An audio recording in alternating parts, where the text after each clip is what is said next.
que está visitando, que está morando em Piracicaba. Pois é, eu nasci em Piracicaba, eu até fazer essa piada, poxa, Deus faz algumas coisas, vocês saem de Piracicaba, vem para Presidente, vamos lá, Ares Novos, Deus traz um piracicabano para pregar, né? Deus tem um bom humor nas coisas, né? Que Deus abençoe vocês, a gente está lá perto, a gente vai estar em Campinas, que Deus direcione vocês, que Deus cuide de vocês lá. Amo demais Piracicaba, eu gosto muito de lá, é muito bom. E algumas coisas também, eu com minha esposa, a gente por 10 anos serviu a missão Portas Abertas, no Brasil e fora. A gente esteve na China, contrabandeando Bíblias, na Colômbia, auxiliando um orfanato que o Portas Abertas tem lá justamente para resgatar crianças que estavam lutando nas Farc.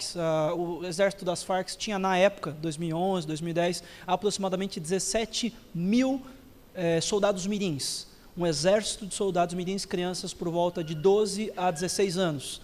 E então algumas das crianças eram resgatadas e por precaução, por segurança, eles eram enviados para uma região segura, escondida. Além dessas crianças que eram esses soldados, muitas vezes desses combates, também crianças que os pais haviam sido martirizados por serem pastores, missionários, evangelistas, líderes de igrejas na região onde há perseguição.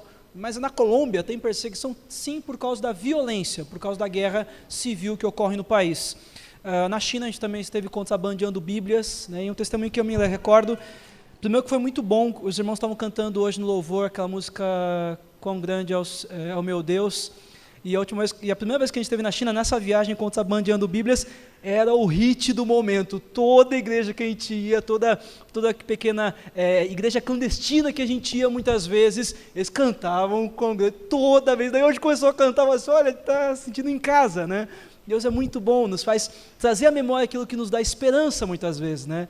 E eu ouvindo louvor e ouvindo toda essa manifestação mesmo, nós em comunhão com os irmãos, podendo louvar a Deus, me trouxe à memória a vez quando a gente foi lá justamente fazer um louvor simples, acompanhar uma irmã que ia pregar numa igreja clandestina lá na China.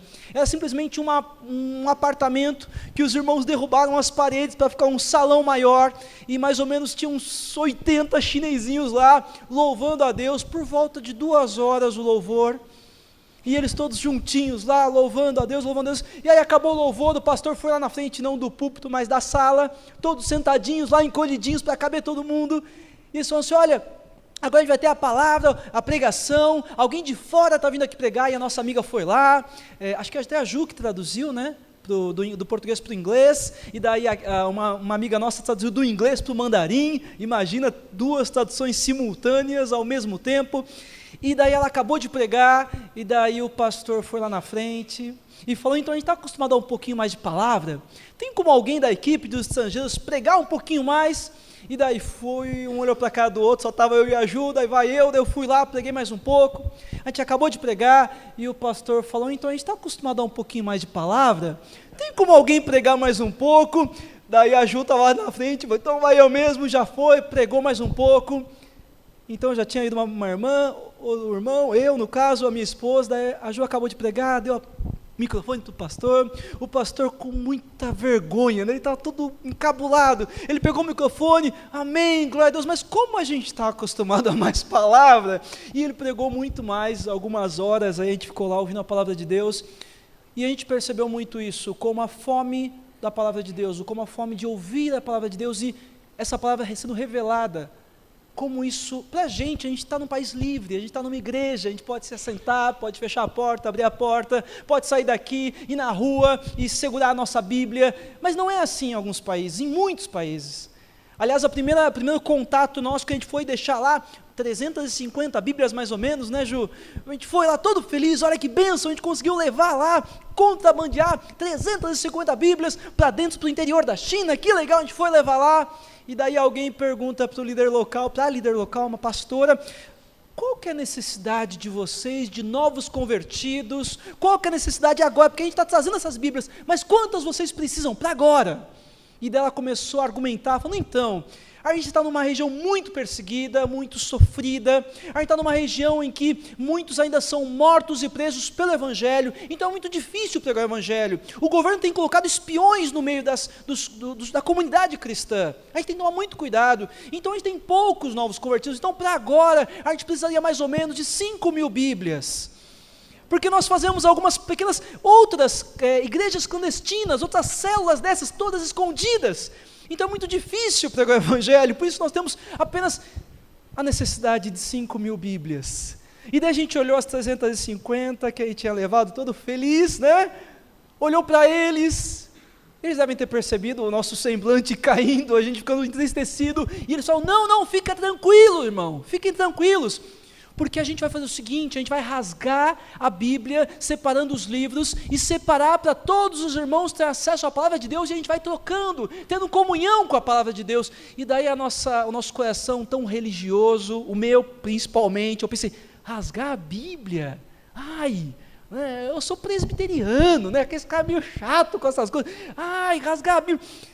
E daí a pastora, usada muito pelo Espírito Santo, ela falou assim, vocês não ligam, da gente rasgar a Bíblia, a gente assusta, porque quem está rasgando a Bíblia aqui, para todo mundo ler a Bíblia, a gente assusta e fica escandalizado em saber que há países em que eles têm toda a Bíblia, versões da Bíblia, e nem todo mundo lê a Bíblia. E a gente fala, verdade, não, misericórdia, onde acontece isso, Graças a Deus que no Brasil, nas igrejas, a gente não está passando por isso, Sim, a gente passa por isso. Sim, a gente passa por isso porque qual é o preço que a gente tem pago por ter acesso à Bíblia? Eu posso te apresentar o Novo Testamento que a gente conheceu alguns pastores que contrabandeavam para a Coreia do Norte. Esse é o Novo Testamento. Desse tamanho. Aliás, o formato e o tamanho é até proposital para ser mais fácil esconder, guardar em algum lugar, passar, está cumprimentando a pessoa, já passa no meio da mão.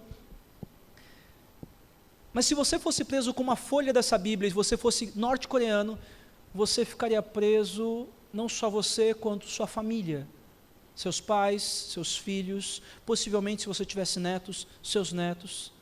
A legislação norte-coreana fala que você teria que ser preso e pagar esse preço até a 4ª geração. Em campos de trabalho forçado, que são os piores da história. A gente conheceu um pastor norte-americano, que estava fazendo esse contrabando, ele foi preso, e nos primeiros 3 meses ele emagreceu 40 quilos. Também trabalhando 16, 12 horas por dia e comendo 5 grãos de milho por refeição. Imagina. Se desnutrindo, sofrendo muito. Mas Felipe, e o que a gente faz com isso? A gente tem esse conhecimento, a gente está ouvindo isso, mas o que Deus tem para a gente no meio disso tudo? Se eu pudesse colocar um título na pregação de hoje, a título seria, na verdade, uma pergunta e um questionamento que eu me faço hoje, eu faço para você. O quão dispostos estamos em ouvir e obedecer a palavra de Deus? O quão eu e você estamos dispostos a realmente pagar um preço por ouvir a palavra de Deus, estar sensíveis em ouvir a palavra de Deus e também obedecê-la a todo tempo.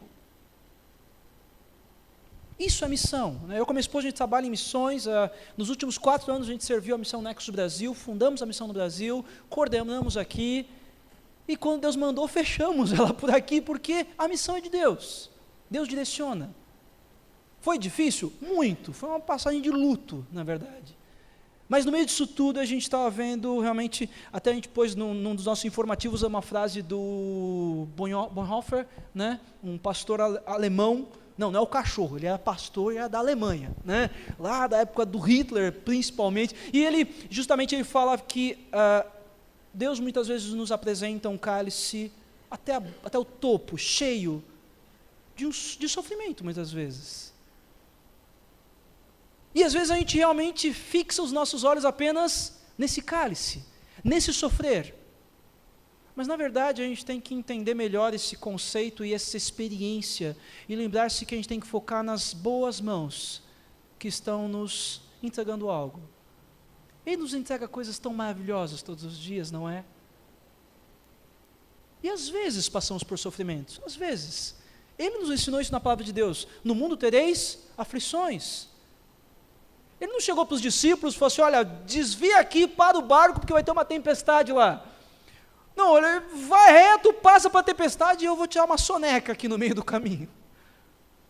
Deus, ele nos ensina assim. Eu me lembro quando o Dani estava crescendo, o Dani tem 2 anos, mas quando ele estava começando a andar, os pais aí, mães, sabem como que é, quando o filho está começando a andar, o que a gente tem que ensinar e deixar acontecer? Deixar ele cair, não é? Ele está lá começando a firmar o pezinho, a gente dá as mãos, mas às vezes fraqueza, ele vai, mas tem que aprender aquele pulou, né, que os avós ensinam, a gente vai aprendendo. Mas algo que também Deus me traz à memória hoje é como a gente aprendeu muito, né, Ju, em missões. Como Deus pode nos levar a lugares que a gente não esperava, muitas vezes não queria ir, né? Levar a esposa de 4 meses grávida para um país, fronteira lá com o ISIS, o Estado Islâmico, a alguns quilômetros, não é tão saudável assim, né? No meio do caminho tomar tempestade de areia ainda, de 3 dias, e um monte de coisa, mas Deus cuidando. Eu olhava para a Ju e falava, meu Deus, o que eu fiz? Minha esposa está lá grávida com roupa até aqui, né? Porque é o mundo árabe, ela tem que respeitar a cultura local. Mas isso também é algo que a gente aprendeu. Nós temos nos especializado e trabalhado muito em cuidar do missionário, treinamento de missionários, envio deles, servindo a igreja, servindo os missionários, mobilizando a igreja brasileira em missões, servindo em escolas de missões, dando aulas. Mas tudo isso, o que tem nos levado a realmente parar e pensar, sabe? O quão disposto a gente está hoje a parar e falar, Deus, eu não queria ir lá. Deus, eu vou ter que fazer isso de novo. Deus, eu vou ter que abrir mão disso, que eu tanto gosto de fazer e fazer aquilo outro. Sim, por que não? O kit é completo, não é? Se eu tivesse uma profissão, eu dei aula há muitos anos de história, filosofia, sociologia, geografia. Eu sou professor até de astronomia, trabalhei muitos anos de observatório astronômico, e tinha as partes prazerosas das funções, e tinha as partes trabalhosas e chatas às vezes. É normal de tudo isso. Isso é bom a gente lembrar e pensar, porque às vezes a gente tem que tomar cuidado, que senão a gente fica aquela coisa do fardo, sabe, do peso, da missão, do ministério, da vida cristã. Mas o fardo que Jesus nos ensina a carregar é leve. Se tiver dúvidas disso, vai lá para Mateus 11, 28 a 30, não vamos ler essa passagem hoje, mas Mateus, até anotei para não esquecer, 11, 28 a 30, ele faz exatamente disso, do fardo que é leve. Jesus nos ensina realmente a chegar a Ele e entregar as nossas frustrações, os nossos medos, como nós estamos. Como foi libertário algumas semanas atrás, que eu ainda estava com algumas, não desavenças, mas algumas coisas que eu não tinha deglutido, não tinha engolido ainda de todo esse caos que a gente estava passando no ministério, e eu passei uma noite toda em claro, chorando e orando, e brigando, e depois chorando de novo, daí pedindo perdão, mas eu estava sendo direto com Deus, falando, Deus, eu cheguei no meu limite, eu estou passando por isso, minha esposa isso, meu filho isso, eu não aguento mais, me ajude. E no meio da oração, Deus começou a falar coisas que eu achei que nem precisava ouvir. Mas é porque Deus, Ele sabia que o que eu precisava ouvir, não o que eu achava que eu precisava ouvir, não é? Porque quando a gente olha, a gente fala, olha, Deus, faz assim, porque eu acho que eu preciso assim, não é? Tiago 1, 27 fala que a religião pura e simples é cuidar dos órfãos e das viúvas em suas necessidades, e não se corromper com esse mundo. E esse verso me lembra muito bem exatamente isso, porque muitas vezes eu me engano pensando, eu preciso disso, mas Deus sabe o que nós precisamos. E no meio daquelas lágrimas, no meio daquelas orações, Deus começou a me falar algo tão intenso, tão bom, e tão distante do que às vezes a gente se engana de meritocracia na missão, não é, pastores? Que não é igreja de como a gente, eu preciso fazer isso, eu vou pregar aqui, então eu tenho que fazer o esboço, eu tenho que fazer isso, mas quanto tempo nós estamos dando para Deus, sabe, para tudo aquietar? Deus, eu preciso te ouvir. Deus, mesmo que se o Senhor ficar no silêncio, eu vou me apegar à última coisa que o Senhor falou, as maravilhosas coisas que o Senhor já falou para mim. Eu vou trazer a memória, porque isso me dá esperança. E essa é uma boa palavra para a gente lembrar hoje. A palavra de Deus, ela é boa e agradável o tempo todo. Mesmo em meio ao luto, mesmo em meio à alegria, mesmo em meio à desesperança, mesmo em meio ao conforto, mesmo em meio às necessidades, a palavra de Deus é boa. Mas essa noite eu quero compartilhar com os irmãos a boa e velha palavra de Deus e o bom conceito da parábola do semeador. Aquela parábola que fala exatamente de como está o nosso coração, o como está a terra do nosso coração. Jesus assemelha a nosso coração a essa terra. E eu quero convidar os irmãos a abrirem a palavra de Deus no Evangelho descrito por Lucas, não é? No capítulo 8, do 1 ao 15, Evangelho de Lucas, capítulo 8, verso 1 a 15. Também você vai achar a parábola do semeador em Mateus 13, 1 a 23 e Marcos 4, 1 a 20.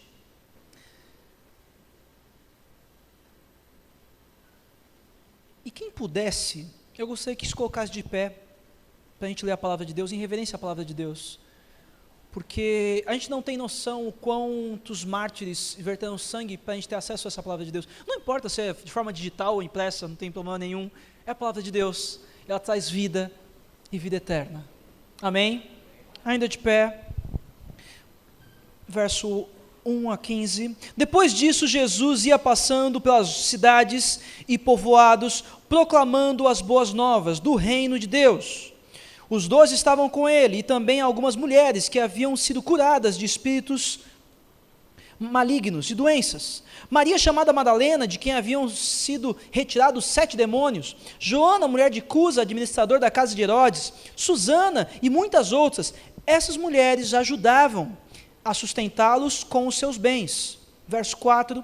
Reunidos-se com uma grande multidão e vindo a Jesus, gente de todas as cidades em volta, Jesus conta esta parábola.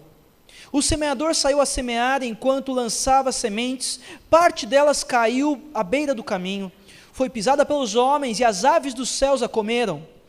Parte dela caiu sobre as pedras, e quando germinaram, as plantas secaram, porque não havia umidade.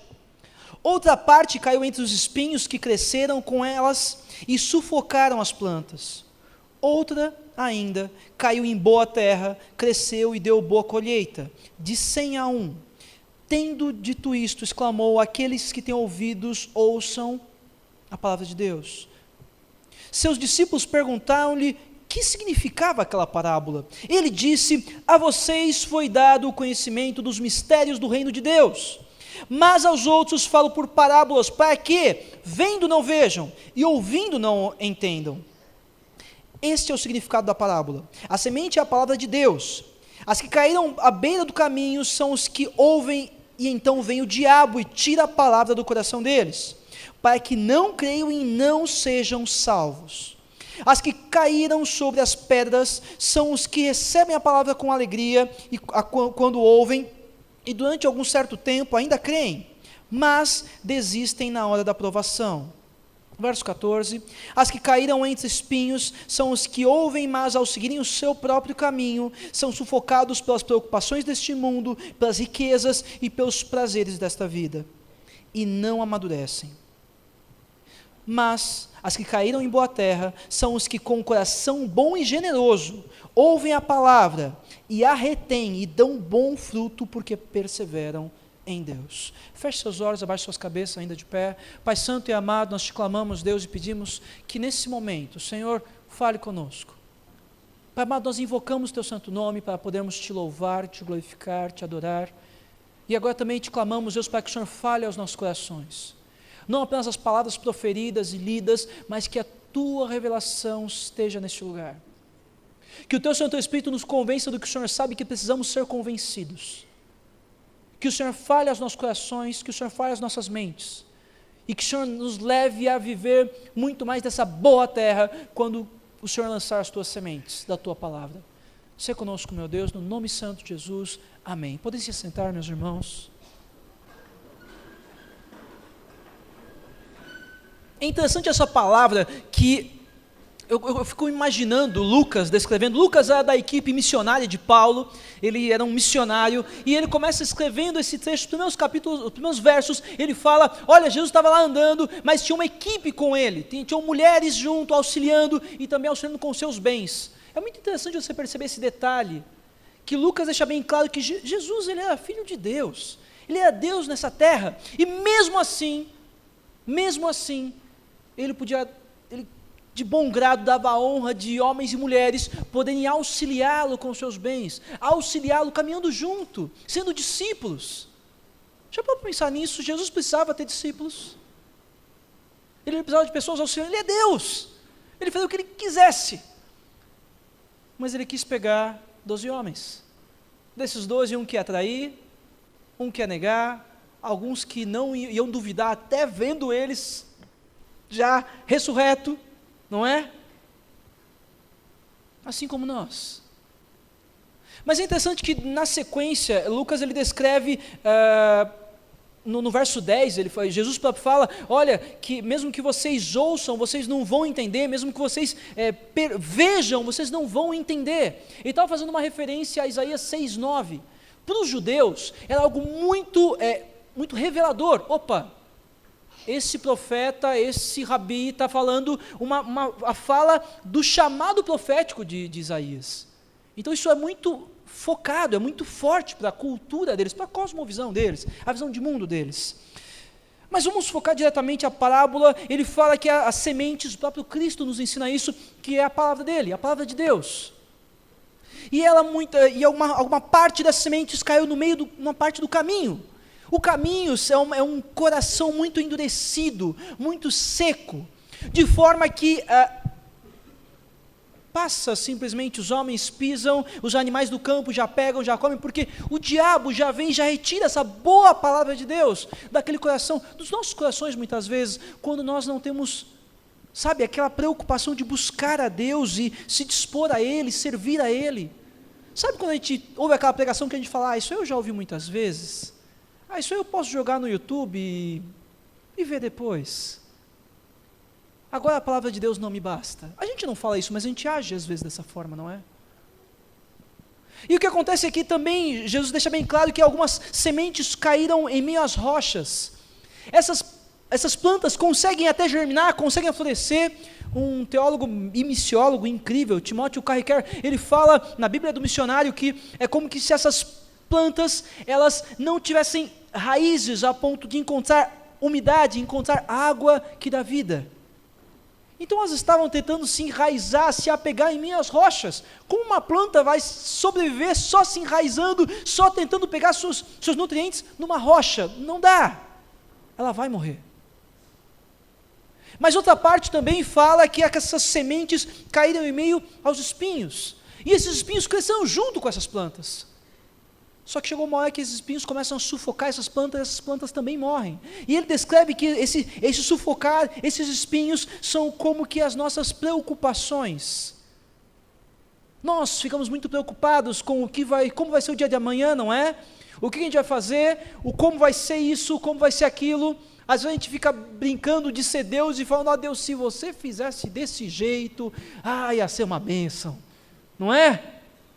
Ou às vezes a gente fica preocupado com as riquezas desse mundo, do tipo, olha, se eu preciso trocar de modelo de carro, de celular, mas eu não estou tão preocupado em mudar a minha alma, o meu coração. Porque eu não estou dando tanto valor assim a quem eu realmente sou. Esse mundo está realmente mostrando que realmente o que eu tenho, e o que eu mostro a todos que eu tenho, não é? Aí eu vou ter um valor. Aí eu vou ter rótulos colocados em mim. Aí as pessoas vão olhar e ver as minhas titulações, várias titulações antes do meu nome. Porque meu nome não é tão importante, sim o que eu acho que eu sou e quem eu quero ser. Ou muitas vezes, os nossos corações estão cheios de espinhos, pensando justamente nos prazeres desse mundo. Não apenas nos prazeres sexuais, mas nos prazeres, o que nos dá prazer e não nos aproxima de Deus. Uma vez discipulando alguns jovens, um menino falava, olha, eu fico tão feliz em mentir, como que eu faço agora, tio? Você acabou de explicar na escola dominical que o pai da mentira é o diabo, eu não quero isso, mas eu gosto disso, como eu faço? Ele estava angustiado. Ele falou, primeira coisa, pede perdão para Jesus, se achega a Deus, pede perdão e continua, e não peques mais, tem essa parte, não é? Mas eu vou tentar de novo, então lute contra isso. Lute.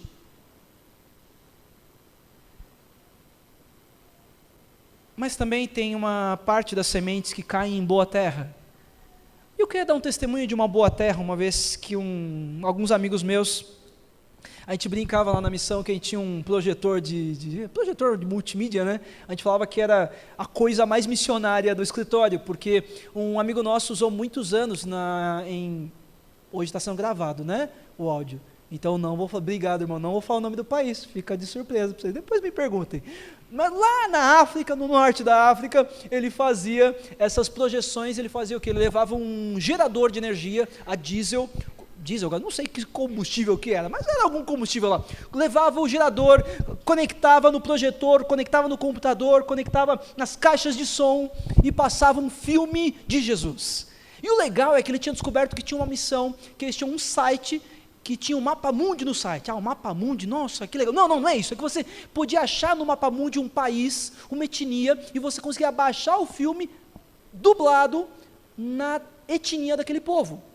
Mais de 3 mil, né, Ju? Mais de 3 mil dialetos, línguas, idiomas, vários. E ele achou daquelas tribos, daquela região onde ele estava. Então ele chegava lá e levava, e ele perguntava para os líderes, olha, posso passar um filme para vocês, é sobre Jesus, e ele, Jesus, não sei quem é, nunca ouvi falar disso, mas tá bom, pode passar esse filme.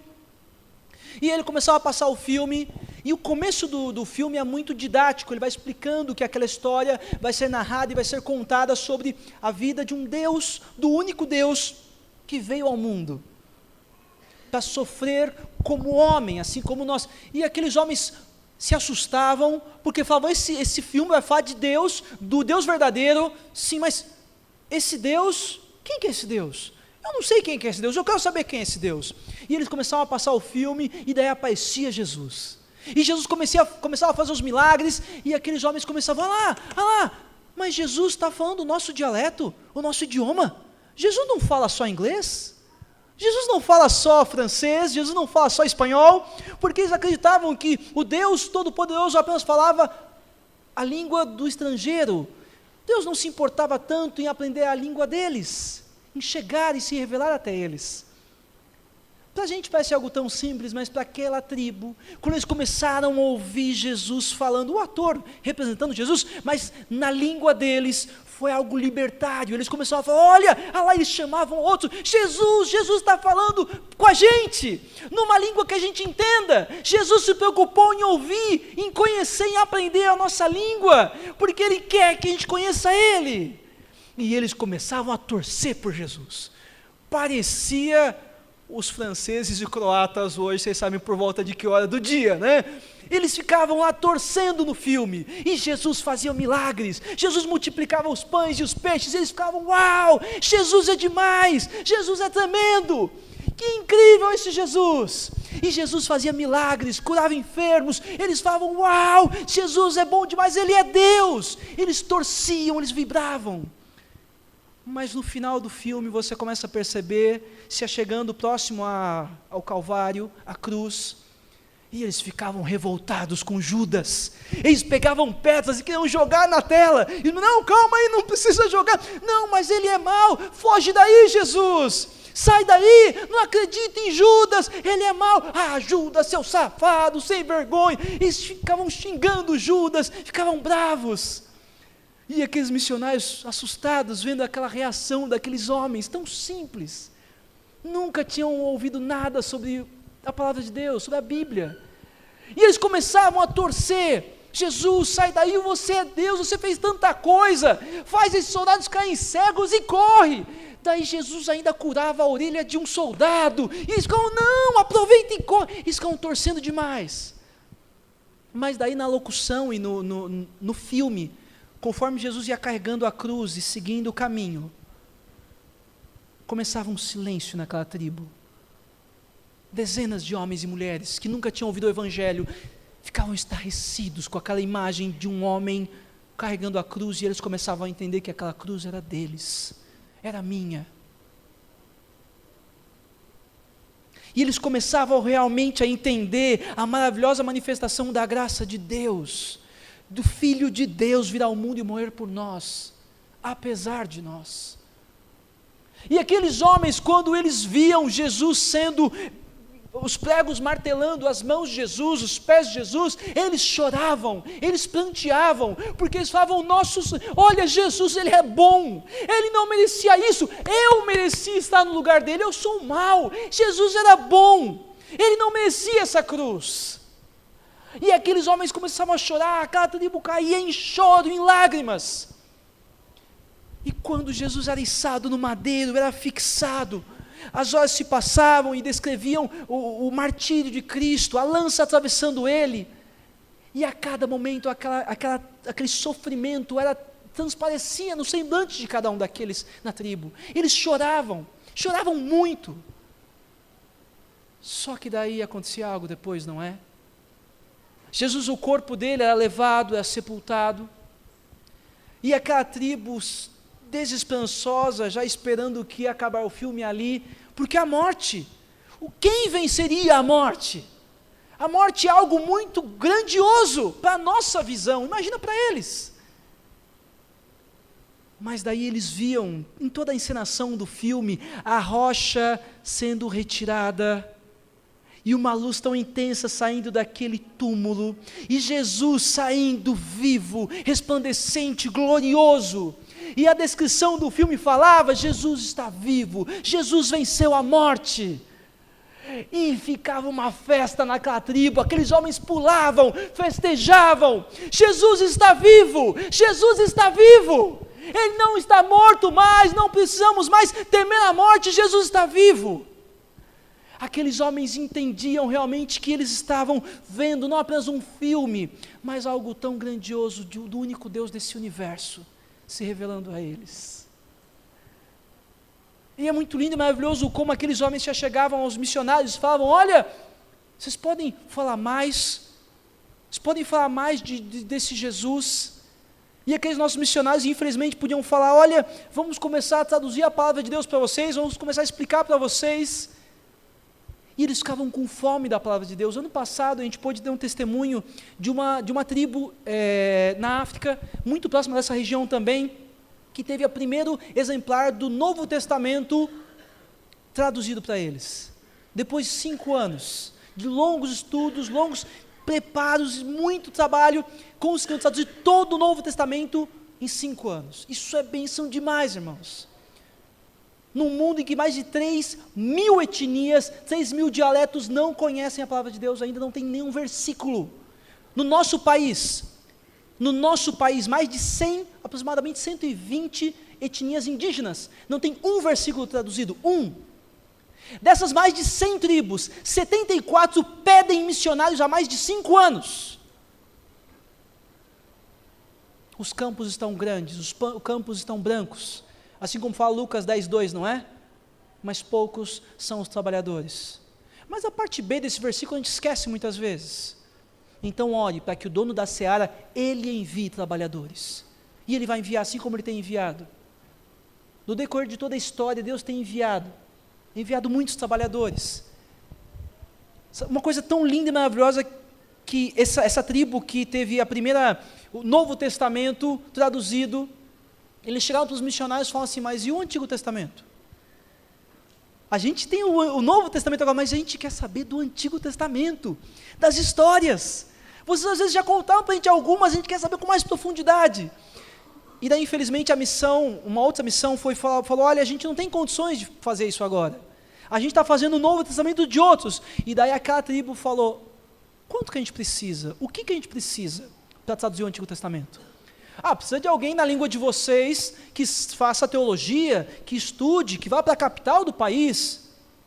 Em uma semana, eles levantaram recursos e organizaram 5 jovens, que foram para a capital, para aprender teologia, para traduzir o Antigo Testamento.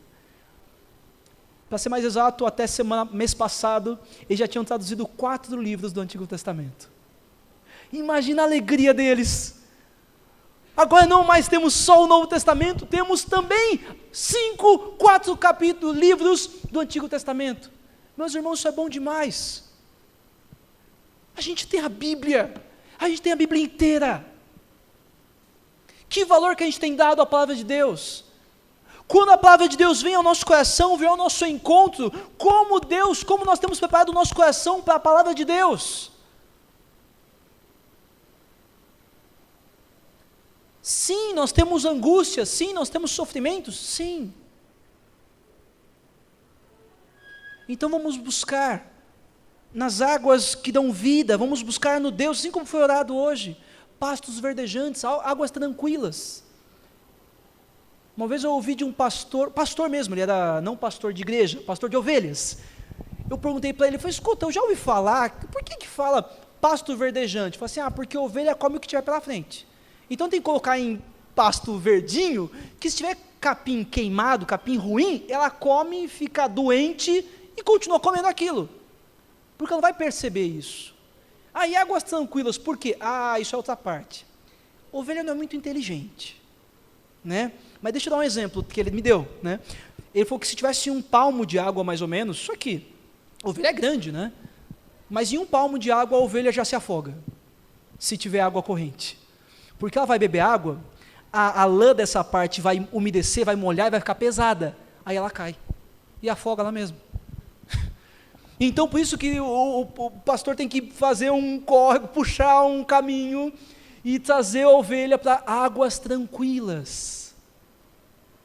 Para a ovelhinha poder beber água e não morrer, né? Não ser algo traumático, não ser algo sofrível. Mas como é bom a gente ver que a palavra de Deus, ela nos direciona a ter maior relacionamento com Deus. O quão dispostos nós estamos para ouvir a palavra de Deus hoje. O quão dispostos nós estamos para obedecer a palavra de Deus.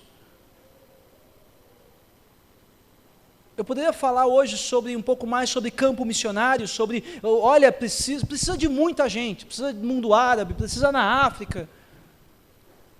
Eu com a minha esposa, a gente trabalha em missões há mais de 10 anos, e a gente olha, às vezes a gente fala, meu Deus, só por Deus, só pelos milagres que Deus continua fazendo, porque humanamente falando não dá, a matemática não bate.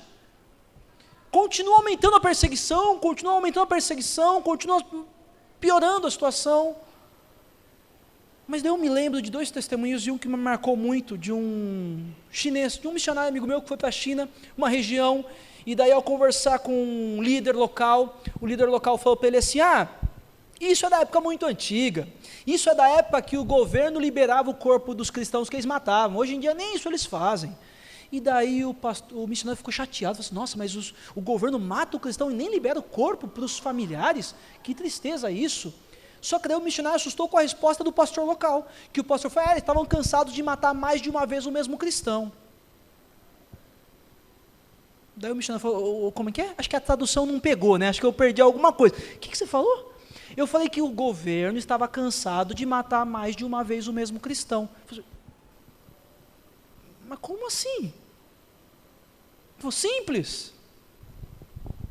Um líder local, um líder cristão era lá, pregava o evangelho, evangelizava, e era pego pelo governo muitas vezes. E o governo fazia o quê? Matava ele. Devolvia o corpo para a igreja. Só que era o único líder que tinha lido a Bíblia. É o único líder que sabia a palavra de Deus, que ensinava a gente não tinha Bíblia. A gente não tinha nenhuma Bíblia. Ele era a única fonte do conhecimento da palavra de Deus. O que a gente fazia? Orava em cima dele até ressuscitar. Deus, a gente não tem outro. Deus, ajuda aí. É para o teu propósito, a gente precisa conhecer a tua palavra. E daí, depois de orar lá 16, 24 horas, ressuscitava. Só que o que um ex-líder, um líder cristão que tinha sido morto pelo governo, o que ele ia fazer depois de ressuscitar? Continuar pregando o evangelho, né? Só que daí o governo prendia ele de novo.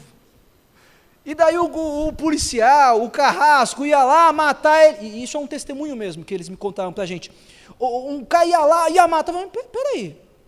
Olhando desse ângulo, você ajoelhado, a arma aqui, eu já não te vi em algum lugar?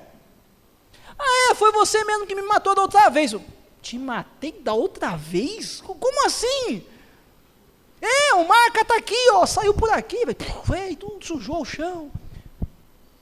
Mas como assim? O negócio é o seguinte, meu Deus é Deus. Ele dá a vida e tira a vida quando Ele quer. A vontade dele é eu estar aqui. Você tirou a minha vida? Você não tirou a vida. Deus que tira a vida ou dá a vida. Ele é Deus, Ele é o único Deus de todo o universo. Então você tem 2 opções. Se você puxar esse gatilho e me matar, eu oro para Deus te alcançar. E que Deus vai te alcançar e você vai pregar o evangelho, porque eu não vou estar aqui, você vai me matar. Então, ou Deus me ressuscita, ou Deus vai te usar para pregar o evangelho. E aquele soldado assustado falou, peraí, quem é esse Deus? Eu quero saber mais sobre esse Deus. E horas depois ele chegava no general e falava, general, não dá não. Não dá não o quê? Você vai ter que matar 2. Mas como 2? Era só um. Não, eu sou cristão agora também. Quê? Você é cristão agora, você também caiu nessa conversa deles, nessa enganação. Ah, vai embora vocês dois. E daí o soldado fala, vamos embora, perdi emprego, mas agora você está livre, vamos lá, continua me ensinando a palavra de Deus, e vamos lá. E daí chegavam na igreja, o pastor vivo, o novo convertido, e podiam pregar o evangelho. Mas outro testemunho que eu me recordo também é no mundo árabe, que por causa da alta periculosidade do cristianismo naquela região, um novo convertido conhecia apenas mais um cristão por 3 anos, até ser discipulado e até ser comprovado que ele não era um espião do governo. Imagina você tomando ceia com o mesmo irmão todo mês, imagina você ouvindo a palavra de Deus e sendo ensinado pela palavra de Deus por 3 anos pela mesma pessoa, só que daí depois de 3 anos você conhecia mais 3 irmãos, olha que bênção, e daí vocês podiam fazer a comunhão, e eram outros 3 que estavam igual a você, conhecendo mais um, mais 2, mais 3, e aumentava, em resumo, você precisaria de uns 10 anos para conhecer uns 20 irmãos, só que daí teve um evento, que eles conseguiram fazer escondido numa região bem distante, e aquele jovem muçulmano tinha se convertido, ele tinha muitos irmãos, família muçulmana normalmente é muito grande, e ele falou, nossa, eu queria tanto pregar para os meus irmãos, mas, e se eu prego, eles me matam, ou eles me entregam para o governo, é muito séria a perseguição aqui, e ele vai nesse acampamento de cristãos, em que ele ia conhecer 50 cristãos, era o sonho de todo mundo, eles estavam felizes, pela primeira vez na vida, alguns tinham mais de 10 anos de conversão, pela primeira vez eles iam se reunir com mais de 50, com mais de 30, mais de 10 cristãos, eles iam se reunir com 50 cristãos, e aquele nosso amigo irmão, ele está caminhando entre os irmãos, em Cristo, cumprimentando todo mundo, e de repente ele olha lá no fundo, ele vai, é um irmão dele, um irmão de sangue, ele orava por aquele irmão todos os dias, para que Deus se revelasse, mas ele não podia pregar, e ele achou um dos irmãos dele, e eles começaram a gritar, começaram a pular, a se alegrar, e enquanto eles estavam pulando, é que aparece outro irmão, eles eram em 7, e eles acharam mais um, e mais um, resumo de conversa, os 7 estavam lá, os 7, e quando eles sentaram, falaram assim, mas como assim? A gente nunca pregou um para o outro, como assim você também já é cristão, você também já é, como que é o seu testemunho? E testemunhos maravilhosos, um deles, Jesus tinha se revelado a eles em sonho, falando, vai em tal lugar e conversa com certa pessoa que vai estar vestida desse jeito, e era um missionário, que estava de passagem, nem era missionário da região, mas ele foi alcançado pelo evangelho, e o que acontece é que, aqueles 7 irmãos, ao conversarem, perceberam, que o mais velho tinha sido o primeiro que tinha se convertido, e eles começaram a perceber que ele tinha se convertido no Ramadã, no mês de oração muçulmana, no mês de jejuns de oração do mundo muçulmano, e ele estava buscando mais a Deus, e Deus se revelou a ele, e o mais lindo, que eles começaram a perceber, que pelo testemunho desse irmão mais velho, mesmo ele não falando nada, todos os outros irmãos começaram a buscar mais a Deus, mesmo no meio do islamismo, e Deus foi se revelando a eles, até eles já chegarem a Cristo Jesus. Sabe por quê, meus irmãos? Porque a missão é de Deus, a igreja é de Deus, a gente faz, se dispõe, serve, mas a missão é dele, a glória é para ele que faz tudo. A gente sempre tem essa frase no nosso ministério, a gente faz as pequenas coisas, muitas vezes as coisas que ninguém quer fazer, e Deus cuida do resto, e é exatamente isso, meus irmãos, exatamente isso que a gente tem aprendido, sabe, você realmente colocar a sua vida e seus dias nas mãos de Deus, e realmente parar e refletir, qual é meu campo missionário hoje? Qual é meu campo missionário amanhã? Sabe, a gente realmente tinha uma mítica missiológica de, um dia eu vou sair do país, aí eu vou ser missionário. Não, a grande comissão é para todos. Aliás, se quiser um pouquinho mais sobre isso, os adolescentes jovens ouviram sobre a grande comissão ontem, né? A grande comissão, o chamado de pregar o evangelho e de fazer discípulos, é para todos, todos nós. Mas Felipe, eu sou tímido, eu fico com vergonha, eu sou pesado de língua, né? Já deram essa desculpa algumas vezes, né? Algum mais antigo, né? Eu vou fugir para outro lugar, né? Uma vez a gente ouvindo de um pastor do Iraque, a igreja dele tinha sido invadida pelo Estado Islâmico, e ele falou assim, que dentro do Estado Islâmico Deus estava levantando Paulos, novos Paulos. Um deles foi um homem que fez uma bomba da igreja dele, explodiu metade da igreja, matou metade daquela igreja. E aquele homem no dia seguinte, ele fazia a bomba e ele não foi o homem bomba, ele fez a bomba e deixou para outros homens explodir. E no dia seguinte ele foi na igreja para se vangloriar do poder destrutivo que ele tinha. E quando ele estava sentado olhando para a cruz de Cristo, a parede chamuscada pelas chamas, a parede começou a ficar muito branca, muito branca. E da parede tão branca saiu um homem. E ele assustou, ele falou, mas o que está acontecendo? O que é isso? E aquele homem, assim como falou com Paulo, falou, Mohammed, o nome dele era Mohammed, por que você me persegue? Por que você persegue os meus filhos? O que é isso? Quem é você? Eu sou Isa. Isa é Jesus em árabe. Arrependa-se. Arrependa-se dos seus maus atos. Arrependa-se agora, Mohammed. E aquele homem, atemorizado com aquela visão, ele pôde aceitar Jesus. Ele pôde se converter.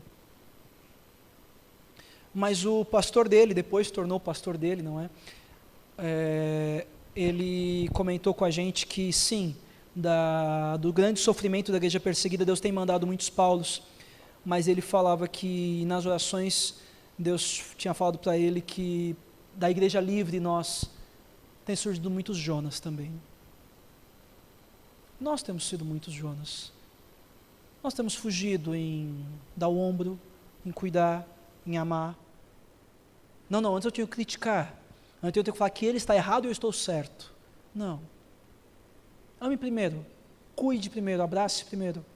Pregue o evangelho simples e verdadeiro.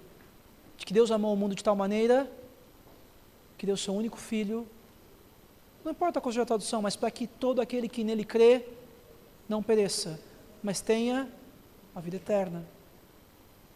Qual foi a última vez que você pôde recitar e pôde falar esse evangelho tão puro e simples para alguém que não conhece ele? No final do chamado da grande comissão, fala aí de fazer discípulos. Que discípulos que eu e você temos deixado?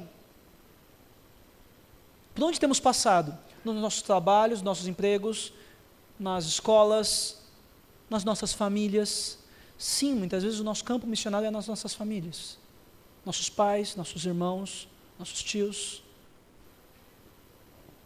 Lá no final de Apocalipse, fala que um dia Jesus vai enxugar todas as nossas lágrimas.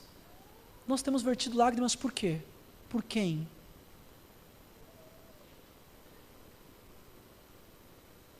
Nossa geração, na minha geração, chora-se muito mais por views e por likes em redes sociais do que por pessoas. De verdade. Qualquer psicólogo que você for conversar, é incrível como uma grande parte da população tem buscado ser mais relevante nas redes sociais, e isso tem deprimido alguns. Eu estava estudando um pouquinho esses dados por causa de um trabalho na minha igreja. 20% da população da cidade de São Paulo já é depressiva. 20%. A OMS, a Organização Mundial de Saúde, calcula que mais uma geração, quase a metade da população do mundo será depressiva. A metade. Os dias são maus. O amor de muitos se esfriaria. E vai se esfriar. Mas eu tenho uma boa nova para você, que realmente o mesmo trecho que fala dessa questão de fazer discípulos, e também fala que Deus está conosco até o fim dos tempos.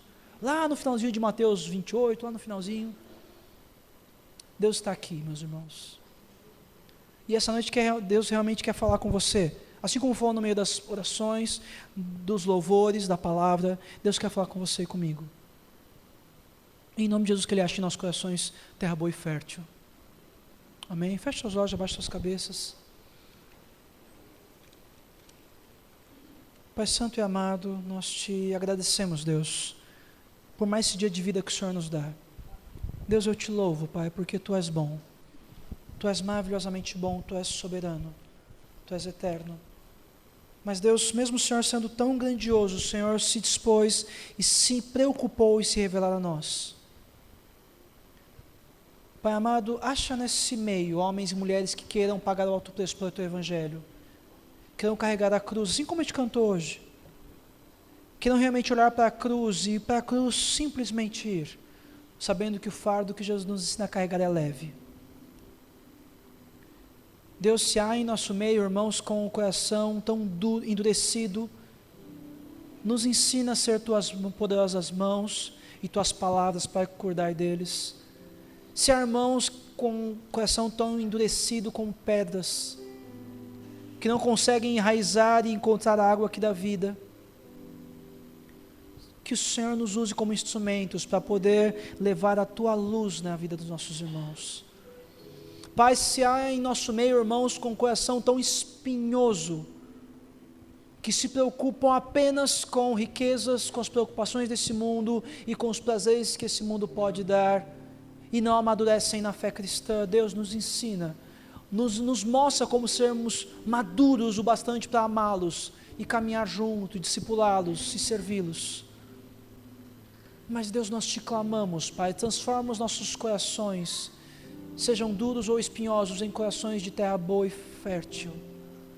Transforma os nossos corações em corações generosos, em corações bons, em homens e mulheres maduros na palavra de Deus e constantes na tua boa palavra. Deus, que a gente possa ter alegria em ler a tua palavra, que a gente possa ter alegria em orar ao Senhor, sabendo que quando fechamos nossos olhos, estamos clamando ao Deus que fez tudo, e Ele estará conosco sempre. Deus, sabemos que o Senhor está aqui, temos plena convicção que o Senhor está aqui. Então, Deus, humildemente clamamos e pedimos, cuida dos nossos irmãos, cuida de nós, cuida dos nossos corações, cuida do coração dos nossos queridos, dos nossos familiares, que nenhum se perca, Pai, sem conhecer a Tua Palavra.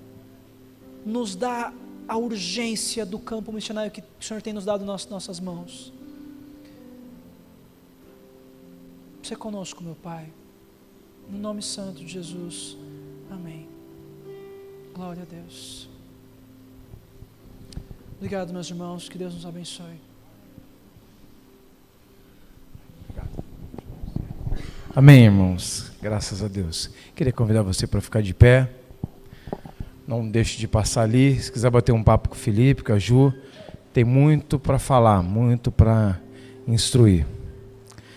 Se não for lhe pedir demais e você puder segurar a mão da pessoa que está do seu lado, para a gente orar juntos, que o Senhor nos dê força, né? Para cumprir o propósito dele. Nós já temos feito isso, Deus já nos tem mostrado caminhos, né, para a gente percorrer.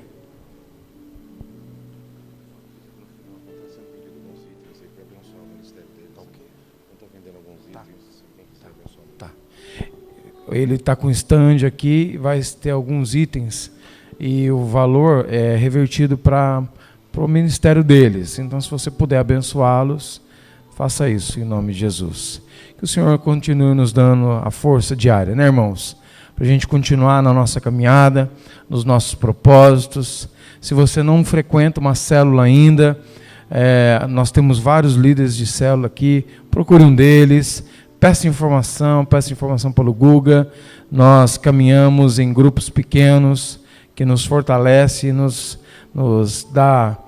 adestra para a batalha. Então, que o Senhor continue nos ajudando, nos fortalecendo. Amém? Deus, nós te damos graças por tudo, Senhor, por tudo nessa noite, Deus. Pela tua boa palavra, Senhor, que encontrou no nosso coração uma terra, Senhor, revolvida por ti, pelos dias, pela vida, Senhor, e porque nós estamos receptivos a ti, Senhor, nós estamos aqui nessa noite. Que o teu Espírito Santo, Senhor, adube-nos a cada dia, Senhor, com o adubo, Senhor, da fé, da esperança, do renovo, Senhor, da perseverança, que nos vai, Senhor, levando pelos caminhos da vida, até que venha, Senhor, o dia da eternidade. É assim que nós somos gratos, em nome de Jesus. Que você tenha uma boa semana, uma semana abençoada, uma semana em Deus, que o Senhor te dê força, que o amor de Deus, Que a graça do nosso Senhor Jesus Cristo e as consolações do Espírito Santo seja conosco, hoje, amanhã, em todo o tempo. Amém? Deus abençoe você. Não vá embora antes de dar um abraço ou cumprimentar alguém do seu lado. Deus abençoe.